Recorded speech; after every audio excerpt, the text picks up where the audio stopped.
Bonjour à tous et bienvenue dans cet épisode de La Lettre Pro, le podcast IA. Je suis votre hôte Brulatour et aujourd'hui, nous avons un programme chargé avec les dernières nouvelles du monde de la radio et du podcast. Commençons tout de suite avec notre première actualité du jour.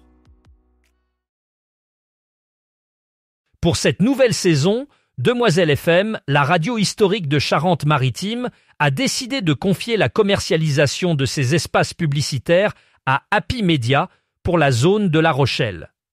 Cet accord permet à Happy Media d'enrichir son portefeuille de supports radio en complément de son partenariat historique avec Alouette et sa propre station Happy Radio. Demoiselle FM pourra désormais s'appuyer sur le savoir-faire et les ressources de Happy Media pour renforcer sa présence sur le marché rochelais. Afin de soutenir cette nouvelle collaboration, Happy Media annonce l'arrivée d'une nouvelle collaboratrice commerciale sur le secteur de La Rochelle. Son rôle sera de développer la présence de Demoiselle FM sur cette agglomération et de proposer aux annonceurs locaux des solutions de communication sur mesure, aussi bien radio que digitale. Parallèlement à ce nouveau partenariat, Happy Media confirme son engagement sur l'ensemble de son territoire. L'équipe est en ordre de bataille pour assurer la croissance sur toutes les zones commerciales de l'Ille-et-Vilaine à la Dordogne, déclare Rodolphe Carmazine. Cette mobilisation témoigne de l'engagement du groupe à dynamiser le marché publicitaire local et de sa volonté d'accroître son rayonnement géographique. Happy Radio annonce également une excellente nouvelle pour les auditeurs périgourdins. La station a allumé pendant l'été son 3e émetteur. Happy Radio diffuse désormais ses programmes à Sarlat sur 96.7 FM, en plus de Bergerac 95 FM et Périgueux 100.4 FM. Enfin, le groupe Happy Media annonce aussi une association avec 37degresmag.fr et infotour.fr, deux sites d'information locale en Touraine lancés il y a 10 ans. Réunis depuis 2019 au sein de la société Indéloire, ces deux médias se partagent l'actualité du quotidien. Le groupe Happy Media est fier d'être associé à cette aventure. 100%, la première radio indépendante d'Occitanie, organise ce vendredi 20 septembre son premier 100% live de la saison avec un plateau de 8 artistes. Un concert de rentrée qui réunira Superbus, Elena, Alyosha Schneider, Tom Frager, Christophe Mali, Philippine Lavray, Sylvain Dutu et Lucille. Ce premier 100% live de cette nouvelle saison sera présenté par Wilfried et l'équipe de la matinale de 100% radio au Hall Comminges à Colomiers, une ville située au nord du département de la Haute-Garonne. Ce concert donne en quelque sorte le coup d'envoi de la saison. Une saison forte qui promet plein de surprises à venir au cours de l'année pour fêter les 25 ans de la radio en juillet prochain, indique un communiqué. Ce 100% live se présente comme un événement gratuit sur invitation avec des places à gagner en écoutant 100% en collaboration avec la ville de Colomiers. France Bleu part sur les routes de France et fera escale dans les marchés du pays pendant 1 mois. Comment privilégier la consommation de produits locaux? Comment cuisiner un repas équilibré avec des produits de saison? Comment trouver des idées quotidiennes de menus en maîtrisant son budget?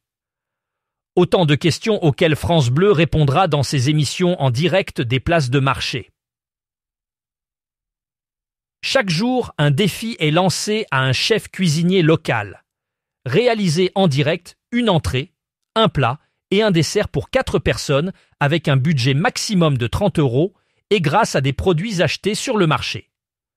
Chaque année, le réseau de France Bleu a à cœur de valoriser les régions, le terroir et les savoir-faire locaux en organisant une grande tournée qui rassemble ainsi les marchés, les villes, les commerçants et les producteurs des régions. Un bel hommage au circuit court de la distribution et à la richesse des territoires français, détaille un communiqué. La tournée France Bleu des marchés 2024 est organisée en partenariat avec les résidences services seniors Domiti.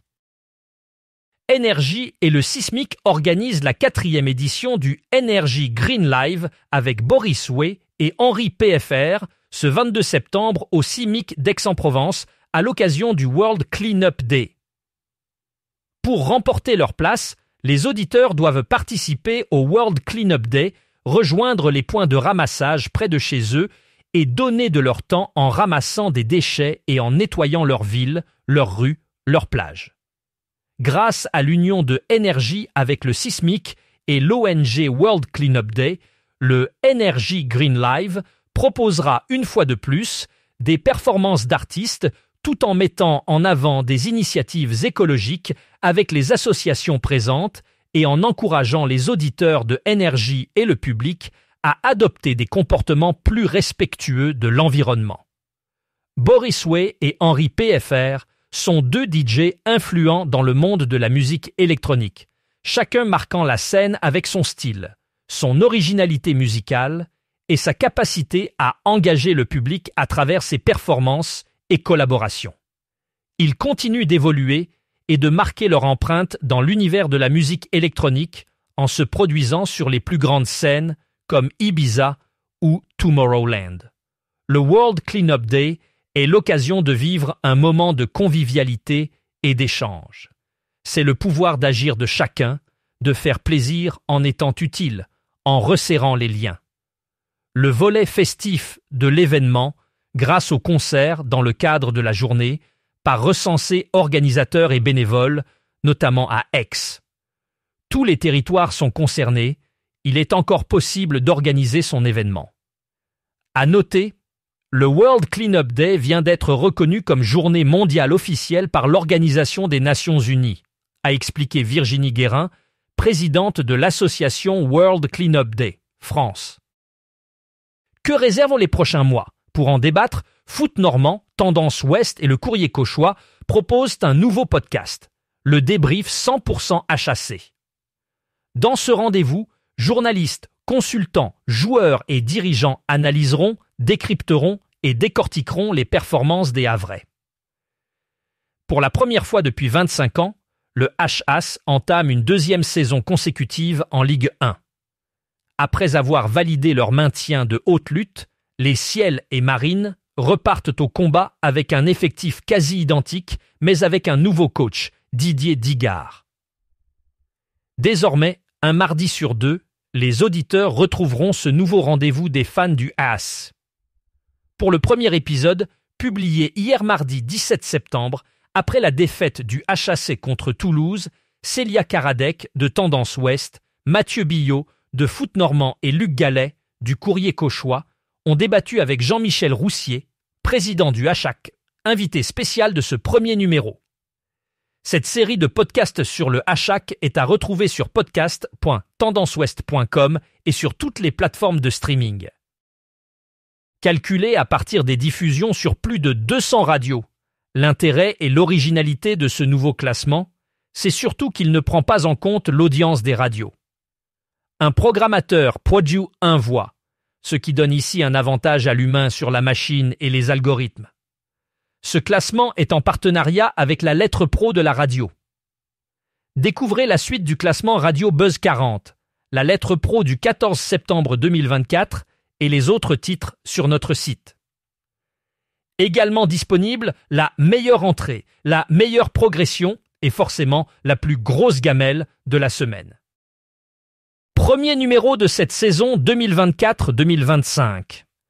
40 pages d'actualité de la radio et de l'audio digital. Des articles exclusifs sur cette rentrée et un dossier spécial consacré aux radios en Occitanie à l'occasion de l'étape du Radio Tour à Montpellier le 3 octobre prochain. Il s'agit du 165e numéro de la lettre pro de la radio. Découvrez immédiatement le sommaire.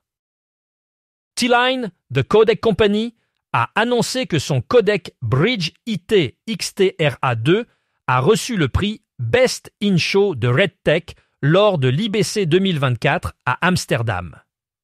Ce prestigieux prix annuel récompense les innovations techniques pour les produits et solutions de diffusion introduits au cours de l'année écoulée.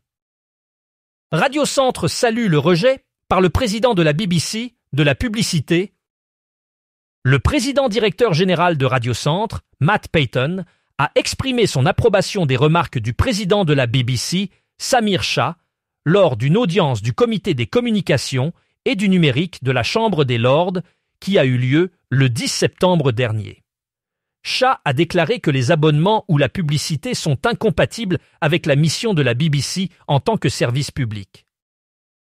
Dans ses déclarations, Shah a évoqué que la BBC doit rester un service public sans publicité pour préserver son indépendance éditoriale et garantir que ses contenus restent accessibles à tous sans barrière financière. Cette position est saluée par Radio Centre, qui considère que la publicité pourrait compromettre la mission de service public de la BBC et influencer ses choix éditoriaux. Matt Payton a souligné que Radio Centre partage cette vision et soutient l'engagement de la BBC à rester sans publicité. Il a ajouté que cette décision renforce l'importance du financement public pour maintenir un service public de qualité, libre de toute influence commerciale. Pour conclure cet épisode, il est clair que l'orientation de la BBC vers un modèle sans publicité est une décision cruciale pour préserver son indépendance et sa mission de service public. Radio Centre se tient aux côtés de la BBC dans cette démarche et continuera de défendre un paysage médiatique où le service public reste au cœur des priorités. C'est tout pour aujourd'hui. Merci d'avoir écouté cet épisode de La Lettre Pro, le podcast IA. Je suis Brulatour et je vous dis à demain pour un nouvel épisode avec plus d'actualités sur le monde de la radio et du podcast. Bonne soirée à tous.